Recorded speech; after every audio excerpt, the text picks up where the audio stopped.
It was great meeting you on a Facebook group, and it seems like you're an expert at helping people build call centers, both in the real estate investor space and the solar space, right? Yeah, well, in a few other spaces as well. I started, well, I have a really weird background, but lately it's been focusing on this really home services as well as real estate investors. So I do a lot, obviously, with solar. That's really where most of my branding and where kind of people know me from is that space. But I do some real estate investing myself and built out some systems for that. You and I have worked together, obviously. I've been blowing up your inbox a lot with a lot of Yeah, I probably know. annoying questions lately. It was like I But didn't know who you were 2 weeks ago, and now we're best friends. So it's been that's great. well, good. I'm glad I was able to leave a fairly decent Well, impression. let's dive into something really valuable right away, and then I do want to hear more about your story and how you got into this. I was speaking with a potential client who was testing out, our data, and he said he's got a virtual assistant just manually hand dialing, and he said he made 55 calls and called 55 homes and had 11 conversations. And he's like, I don't know if the data is good or if this is working because we haven't sold any or set any appointments yet. But I think it's really hard if you haven't done cold calling to understand and wrap your mind around the key performance indicators. So this was a recent question. How many calls would you say it takes for your real estate clients, for example, or to find somebody that's interested in discussing selling their home or purchasing a home service? Excuse me. So I'm going to have a wildly different answer than the results that the guy that you mentioned was getting because I'm coming at this from a very different approach. I'm coming at this from a large scale call center based approach where we're using dedicated agents to make these calls, which, as you can imagine, is going to be a lower result, right? It's not the same caliber of quality as having the actual professional on the phone making those calls. You can't replicate that no matter how hard you try, right? So my numbers are like astronomically lower than that. So whatever he's doing, tell him to big pat on the back and keep doing what he's doing because those are incredible numbers. Mine are much lower than that, and that's mine is a volume game. It could be to the tune of 0.1%. So I mean, we're talking just night and day difference. Ours is definitely a volume game, but that's the trade-off that you get for your time, right? It's like, of course, if you want to trade in your time for a higher quality of performance, you're gonna get that without question. But you Right. just have to decide what's more important to you at the end of the day. It's like, is it your time or is it the Right. performance? And are you willing to pay a little bit in order to trade those two out? Yeah, and I would say 11 conversations, even if they're not interested at all, is actually pretty good. It means the data is pretty good. It means you're not showing up as spam, and you're talking to the right person, which is I a agree. big No, part of the equation. kudos to you, kudos to DealMachine, whatever you guys have built there on your end. I mean, pat on your back because yeah, those are astronomical numbers. Those are really unheard of. So yeah, congratulations. Thank you. Tell us about what kind of drove you to focus on this method of marketing. You're a specialist in these call centers in multiple industries, actually. Mhm. Why do you like calling? Yeah, that's really uh, God, I didn't even prompt you to ask the question, man. Thank you for literally Well, asking the I'm just most curious. important. It's the most important question of all. And it's funny. I didn't even ask you to ask it. And it's, if I were to, that would be the very first question I would ask you to ask is like, why? Like, why are we doing this? Like, why call centers? I have very real reasons for it. It's not just a random accident that I landed on this sort of a thing. It's because I tried out just about everything else in the space of digital media marketing. So not like mailers and stuff like that. I don't know that stuff well. I'm sure some of your other listeners are way better at that than I am. But in terms of the standard digital marketing methodologies, Facebook, YouTube, Google PPC, all that kind of stuff, I was running into a lot of roadblocks, which I'm sure a lot of your listeners are going to be able to relate to. And those roadblocks, there were several of them, but number one, when it came to running ads on any of those platforms, I was running into a lot of roadblocks, which were number one, ad fatigue. Ad fatigue was a huge problem. And if your listeners don't know what that is, it's simple term. It just means that the audience is sick of looking at your ad. They've seen it enough. It's no longer making an impression on their eyes, and now it's invisible to them because they've just seen it too many times. And that's inevitable. There's just no way to avoid that. And so the frustration, I like to tell the story, is that I hate sports, but I watch the Super Bowl because I like the ads, right? So I Yeah. enjoy the ads. I'm a marketer at heart, so I love watching that kind of stuff. And I'm really critical of it. And I can't stand sports, so I get on YouTube and I'll watch like a compilation video of all the ads. And I watched it for this past year, and it was like a 20-minute long video. So there's a lot of more ads than I thought. I watched all of them, every single one of them. And at the end of it all, it was like 20 something ads. At the end of it all, I remember really being shockingly disappointed, going like, I think I'd like maybe two of them jumped out at me as being somewhat creative or memorable. The Yeah. rest were completely bland. And I was like, they were just really lame. I was like, that's what you guys wasted tens of millions of dollars on, was this garbage, you know? I was like, that's the best you guys could come up with. And so I started thinking, I'm like, wait a minute, these, this is the Super Bowl of ads, right? Not Right. just football, it's a Super Bowl of ads. And these companies have unlimited budgets, tens of millions of dollars, and they're hiring these ad agencies, Madison Avenue ad agencies full of, elite, Ivy League grads. That's the best that they could come up with, was this totally unmemorable, bland stuff that I couldn't even like remember at all. And then so it got me thinking. I was like, what the F did guys like you and I, do the general public have of creating creative ads? Like Hmm. zero chance. We have no chance. Yeah. If these at Madison Avenue ad agencies can't pull it off, what the hell chance do you and I have? Yeah. Zero. That seems like a daunting task. Yeah, it's impossible. So got me realizing, I'm like, why am I even competing in a space where I have zero chance of winning? And more importantly, constantly have to reinvent and come up with something creative. So like, even if I were to get lucky enough to come up with an ad that worked, which is so slim, but even if I were to come up with an ad that worked, okay, it'll last for a month or two or four or six, whatever. And then it's going to hit a wall. It'll hit that ad fatigue wall. And then people will stop caring about it. And then guess what? Now I'm right back to the beginning of the problem again. I got to start all over again and hope that I can come up with yet another brilliant ad. And what are the chances of me able to pull it off a miracle twice? Right. Almost none, right? Yeah. So there's that problem, right? Okay, so the ad fatigue problem was number one, and the creativity problem was number two. And then on top of that, okay, so now let's pretend you get a magical winning ad because you've got some creative pitch, and you're not just, you're not doing the usual thing because you've got some usual niche going on. Cool. And you should. So if you've got some creative niche going on, and maybe you have an ad that's working for you, Facebook is a fickle little B word. Right? I don't think I need to preach this too much. Facebook is so damn fickle. Pickle is so damn fickle because now you're thrilled. You're like, great, it's working. Let's crank up the ad spend. Now Hmm. you get introduced to yet another problem, which is that Facebook throttles you when you start increasing your ad spend too much for a multitude of crazy, wacky, unbeknownst reasons. They could throttle you because now they throw you back into learning mode, and if you don't know what that is, good luck. Now you get to learn what that is. And or they can just simply flag your account as potentially concerning to them because suddenly you're increasing your ad spend in a way that might raise some red flags to them, which is another weird thing. So there's all these problems that you're constantly running into. So now you got to go hire a full-time ad agency to manage your Facebook account, and that ain't cheap if you don't want to do it yourself, which good luck if you try to do it yourself. So I think you can see where I'm going with this. It's Hmm. just one problem after another after another. And any problem that I just mentioned to you in Facebook, you can just wash, rinse, and repeat it with YouTube and Google PPC. They've all got their own share of problems. And Google PPC, don't even get me started in terms of the cost and expense. It's just crazy, crazy expensive. So it got me realizing, I'm like, I've got to figure out a different way to go about doing this. And so I was already dabbling with having some cold calling agents who were just kind of working for me part time, Hmm. just dabbling, right? But it was working a little bit here and there, lightly. It was working, and so, but it was working was the moral of the story.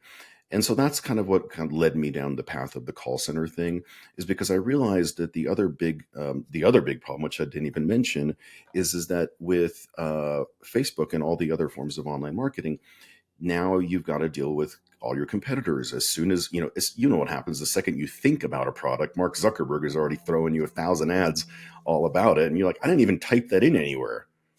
All I thought Yeah, about was the it's stupid. eerie, right? It's creepy. Yeah, exactly. And all you got to do is think about it. And he's already serving you ads. So it's like, the second you click on some sort of, cash buyer ad, there's 1,000 other cash buyer ads that pop up. And guess what? They're probably better than yours.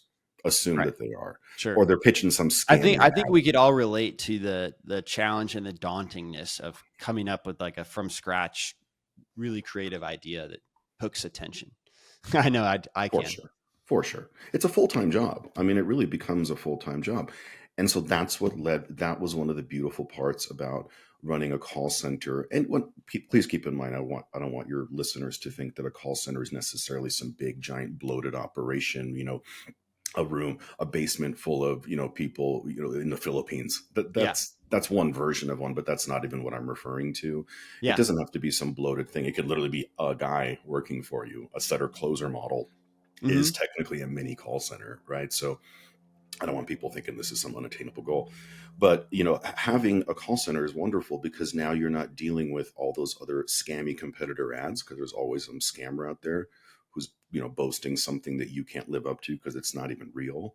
You don't have to deal with. And guess what? That's the only thing that home seller is potentially going to remember. Well, this guy said he's going to pay me cash and pay me today and pay me what I'm asking for. And you're like, oh, great. Okay, now I got to deal with scam ads on top of that. Well, none of that applies when you're doing the call center model. You don't have to deal with the scammy ads. You don't have to deal with scammy competitors. You don't have to deal with Mark Zuckerberg. All those problems kind of go away. It's a much more unspoiled territory. Hope Okay. that makes sense. Yeah. Because you're reaching somebody that they're probably not getting other calls or other advertisements at that time. They might be. And if They they click very on your well. ad, then they're going to get more ads for your same competitor. Right. But if you call them, that doesn't trigger more calls coming to them. Correct. Right. Correct. Yep. It Yeah. keeps That them is an off. Keeps advantage them that off I the hadn't internet. thought about. It keeps them away from Mark Zuckerberg. When was your first time that you did like cold outreach marketing? Oh God. Probably 2019 is when Okay. I really got aggressively into Yeah. the cold outreach space. And were you calling yourself or did you immediately hire somebody to come call for you? Self-admittedly, I've never made a cold call in my life. Got it. Well, Not who was one. the first person, like how did you find them and how did it work out? That's a great question. I think I got linked up with a friend of a friend. It was in the solar space, and he was kind of dabbling in the call center spaces, and he really didn't know what the hell he was doing. So he kind of helped get me sort of set up using his rather, rudimentary tools at the time. So I kind of started doing that. It was like a very broken model of a call center, and it didn't work. Spoiler alert: I had to shut that version down. I'm a very transparent person. Why I didn't it work? Because I didn't know there was so many there's four ma- five there's five major components to a call center. There's the dialer itself, there's the agents or the setters, Yep. there's the leads that you use to call, there's the script that you need in order to call them with, and then potentially, if you're large enough, a manager. You need a Yeah. manager. So there's so many moving parts, and each one of those obviously is got a lot of complexities built into it. So there's so many moving parts to a potential call center, and the scary thing is, if you don't know what you're doing, is that more than one of them can be going wrong at the same time, and it Oh becomes yeah. really hard to isolate what your problem is. Yeah. If you can't Totally. isolate the problem, how do you fix it? Yeah. Yeah. It's So just you just were spending money, not getting any results. You have to shut something like that down. bingo. Yep, Got it. and that happened to me twice. So twice I tried building a call center by myself without guidance, not knowing anything, and Hmm. both times it failed. It took Got it. me. There was no mentor that I could hire. There was no coaching program. There was no consultant for hire. There was just, I mean, maybe there was, but I couldn't find him. And so I just had to wing it and kind of learn the ropes myself, just by talking to, finding other business owners that were kind of dabbling in the call center space, and hoping that they would be kind enough to kind of share a little bit of a secret here, a secret there, a tip here, a tip there. But it took Yeah. me years to accumulate those little tips. I wish I had an opportunity to just pay someone, just a reasonably priced person. Like, please take my money so that I can just get all these damn questions answered now. Because I'm telling you, having 5 variables and of which you cannot narrow down and isolate which one is the problem, that's that's a Right. cause for anxiety right there. So yeah, how do you actually start from a place so that you're on level ground, so to speak, right? So you're not having all five of these things going wrong, and not knowing which one's which. And you change one thing, you change two things, but now you don't know which of those two things made a difference, maybe. So do you have like a methodology, or sounds like you just kind of have it figured out? Man, yeah, look, I think I'm preaching to the choir when I don't want this to come off sounding as like self promotion. That's not at all what I'm trying to say. But I think everyone can understand when I tell them that's like you're going to pay for an experience one way or another. You're either going to pay with your money or you're going to pay with your time. There's no way around it. I mean, either that or just you're granted, the luck of the gods, which is unlikely. So you're either going to pay with your money or you're going to pay with your time. And time you can't get back, money you can. So I think anyone who's sort of experienced enough in the world of business knows that at some point the best thing that you can do is buy your time through working with experts. So you Right. find an expert and you just give him money, like, and hopefully you get a good deal, and hopefully he doesn't rip you off. And if he does, you find someone different. But like, you pay for the experience because what you need to do is you need to compress time. You need to pay to compress time. Hmm. So Otherwise, you're wasting it. do you build a call center for people? Do you run it for them ongoing, or do you just sell guidance, consulting, or information on how to set up, the five frameworks that you mentioned? Yes. All three. Yes, all of the above. Got it. We can do all the above. So most commonly we do full build outs for people, and they can be small. By the way, I don't want people to think like this. Again, not some huge operation. We can do something as small as starting with just 3 agents. So it Hmm. doesn't have to be some big bloated operation. We can do three. We can do 300. It's really whatever you want. But typically we're doing small stuff. My run of the mill build out is between 3 and 10 agents. So nothing particularly huge. But yes, I said yes because we can do all of the above. So I can do consulting packages as well. So I do once in a while get people who already have an operation going.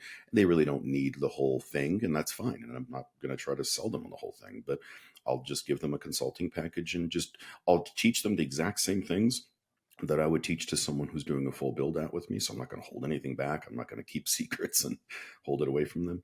I'll give them the exact same level of information that they would get if they're building a full call center with me. They're just maybe not going to get some of the components because they've already got them. Yeah, it's just how much hands on are they going to get from you in Yeah. terms of implementing it, right? It's Yeah. kind of the Yep. difference. If they do a full build out, for example, at the bare minimum, we're going to be along for 30 days of personalized one-on-one ongoing support at the bare minimum. So we're along for the ride. I want people to have really good success with this. The last thing I want to do is have a failure story attached to my name. I'm unhealthily obsessed with my reputation. That means a huge deal to me. Like, get on Facebook and search up my name. And if you find something bad out there, please let me know. I would love to see it, but I don't think it exists at the moment. So I'm obsessed with reputation. It means everything to me. So, I'm also 49 years old. Like, I'm not here for a quick buck anymore. I'm here to really, this stuff matters to me. I'm a dad. I look at my own clients. Sometimes I look at my own kids. Like, I look at them like my own children. Like, I want them to succeed. It matters to me. It's important to me that they do succeed. So you were saying you would start somebody with like three callers potentially. So let's think about that scenario, and let me know if this is correct. I was thinking that one caller could maybe make 100 calls in an hour ish, and they're doing 8 hours a day, 20 days a week. So that ends up being, I think, 16,000 calls in like a month. Would that be a decent estimate for determining how many homeowners like one person could call through in a month? It depends there's a lot of variables in play. And I don't pretend to know every single stat when it comes to real estate investment, because every industry, even within the same industry, let's say solar and roofing, which is what I do the most of, even within solar, like if I'm talking to a roofing client and he says, hey, what kind of stats can I look for? I usually don't even give them numbers because it can vary so dramatically from market to market, from list to list, from lead type to lead type. The numbers can literally vary 500% one way or the other. So Well, sure. in the world of wholesaling, the same thing would apply. So like to answer your question with specific numbers, I think I'd be doing everyone a disservice by trying to get into those details. But suffice it Right. to say, like you can absolutely start with one. Like I don't want people to think that they have to start with three with me. You don't. Sure. Yeah. Yeah. And Well, by the my way, point is, while I do know they can fluctuate a lot, I see that it's very helpful to give some type of baseline, because when somebody listens to this, they haven't done it before.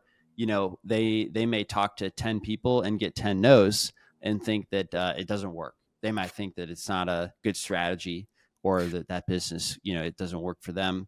When in reality, if they would just talk with somebody who's doing it, in their market, and they realize that it takes 100 conversations, then they wouldn't quit so soon. Then they wouldn't give up and move on to something else. They'd understand that they're new. So it takes an expert 100 conversations. So they probably need to have 200 conversations. And I find that just giving basic, frameworks for those numbers help people like reframe what they're doing and not get bummed out if they haven't gotten a deal, from 2 days of cold calling. your numbers are very fair. It depends what they're using to call. So if they're using a single line dialer, or if they're using a multi-line predictive dialer, those numbers are going to be wildly different. But if let's pretend they're using a single line dialer, whether they're calling from their cell phone, whether they're calling from a single line software dialer, the numbers could look like what you're talking about, which is 100 contacts per day. Yeah. We use Well, the word cell phone, I'd probably say 30 in an yeah, the hour. cell phones are way slower because you 30 have is to so dial. slow because you have to You type got in to all the dial the numbers. number. Yeah. Yeah. Using a single line dialer is a big step up from using your cell phone. So I think we know someone in this room who does that sort of a thing, right? Yeah, exactly. So yeah, I would definitely encourage people then to stop using their cell phone and start using a dialer of some sort. It's going to increase your productivity 3 to 5x immediately just by doing that. So for sure. Gotcha. How old are your kids, Peter? And have you taught them how to build call centers themselves yet? I have not. No, they would fall asleep if I started talking about that sort of thing. My kids are 18 and about to be 17. Okay, got it. Do you think they're interested in what you do, or do they have their own interests? Interested is a very loose term. I think my daughter is kind of on a different path. She is the creative type, so I think she still needs to figure out what she wants to do. She's the 18-year-old. My son is about to be 17. He's extremely entrepreneurial and he's obsessed with money, and so he definitely like pays attention to the things that I'm doing. And kind of, I think he just sees more my lifestyle than the things that I'm doing because he's still young, so he doesn't really pay attention to what I'm doing to get there. He Yeah, just likes to see the outcome of the things that I do. yeah, So, exactly. That's how you get started, right? but that's like, yeah, yeah. When I was in high school, I was fortunate enough to, have a car to drive. It was a 96 Chevy Lumina. And, but I noticed other kids, they had nicer cars. So I'm like, how did their parents get those? How did those kids earn those? Right. So it kind of set me on a path of learning like, oh, did their parents own a business? What are business books I could use to make myself smarter so that I could one day have a really cool car, So that's really how it started for me. Yep. I love it. I love it. So I was the same way, and yeah, people are wired differently, but I appreciate it. I was always the same way. My dad was an entrepreneur his whole life. My dad was an immigrant. And I am too. I'm a first generation. I was Oh, right. born From Ukraine, right? yeah, I was born in Ukraine. Yeah. I was a little kid when I moved here to the US, but at that whole life, the entrepreneurial lifestyle just became embedded in me. So the day I graduated, or the day before I graduated college, I had no idea what I wanted to do. Literally no idea. The day after I graduated college, I was dead set that that's it. I got to start my own business because I think I started working for some, like real estate. It was actually a real estate development company, a local real estate development company here in Colorado, and I was just doing some grunt work for them and hated it and to realize I'm like, I'm not cut out to work the typical 9 to 5 job for other people. And Got it. so immediately What was your started dad's working on business? my own business. What's that? What was your dad's business? He did a little bit of everything. So at the time, he had I mean, this is as stereotypical as it gets for like the Russian Jew. He owned 2 dry cleaners and had just sold them like a little bit before I had graduated. And Oh, then cool. and then he had become a realtor, and he was like the first like Russian realtor in all of Denver. So he'd capture that like entire market. So he was like the OG Russian realtor for like this entire market. So, and they didn't have anyone at the time, so he like captured all Oh, that that's awesome. business. It was pretty cool.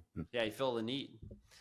And you mentioned your son sees your lifestyle. What's like some of the ways you like to kick back and enjoy the hard work that you put in on your business? It's a good question. So I love to, I shoot clays. I love shooting sporting clays. Oh, So that's cool. one of the things that I do. I play a lot of tennis. I've got tennis courts right out here in front of my house. I'm always out there playing tennis. Nice. I love fly fishing, so I take him fly fishing with me as well. So I do like to take time off. Like on the weekends, I'll still work a couple hours here and there, but do a hard stop and I'll grab a tennis racket and go out and play. I love tennis. I played in high school for the first time and climbed my way up to be able to do varsity doubles. Oh, sure. I didn't make it on the varsity singles, but it was a really fun sport. And I've since played more pickleball lately, which makes me feel ashamed. I should make sure I get out and play tennis still. I will forgive you. Okay, thank you. I'll try and forgive you for that. As a true tennis player, I knew you wouldn't like that. That's blasphemous. Yeah, that's just blasphemy. No, that's good. Well, thank you, Peter, so much for joining us. Where can people find out about you? I would suggest your Facebook profile, Peter Roth, right? My Facebook, I'll send you the links and stuff like that, but it's just facebook.com, official Peter Roth, all one word. If they want to learn about call centers, my website is branded to solar, so don't be confused when you see it because it is branded to solar. But again, it'll be in the show notes or in the description or something like that. But it's getsolarwise.com/solar-call-center. So solar call center, dash is in between. If you want to shoot me a text message, feel free to shoot me a text. My number is 303-709-2090. Love it. Thanks for sharing your personal cell. That's great. Yeah, absolutely. No problem. Well, thank you very much, Peter. Appreciate you being on, and I'll talk to you soon. Thank you. Thanks for having me. Thanks for listening to the DealMachine Real Estate Investing Podcast. Please leave us a review and follow along wherever you're listening to your podcast.